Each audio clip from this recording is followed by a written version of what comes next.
এই রমাদানুল মুবারকের মর্যাদা এত বেশি হওয়ার পিছনে কারণ কি? মাশাআল্লাহ, কি নাজিল? কোরআন নাজিল হয়েছে।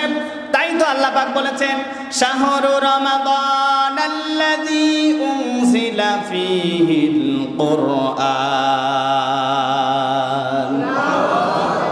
আল্লাহ পাক কোন মাসে কোরআন নাজিল করেছেন? রমজান মাসে কোরআন নাজিল করেছেন। এই কারণে রমাদানের দাম এত বেশি। কম না বেশি? কম না বেশি? কেমন বেশি? বিশ্বনবী বলছেন এত বেশি আল্লাহ পাক বাড়িয়ে দিয়েছেন, এত বেশি বাড়িয়ে দিয়েছেন। যদি রমাদান মাসে একটা নফল যদি কেউ আদায় করে, অন্য মাসে নফল আদায় করলে নফলের সব, কিন্তু রমাদানে নফল আদায় করলে ফরজের সমতুল্য সব আল্লাহ পাক দিবে। চিন্তা করুন কত বেশি বাড়িয়ে গেছে, কত বেশি বাড়িয়ে গেছে। একটা নফল আদায় করলে কি পরিমাণ হলো না? কি পরিমাণ? ফরজের সমান।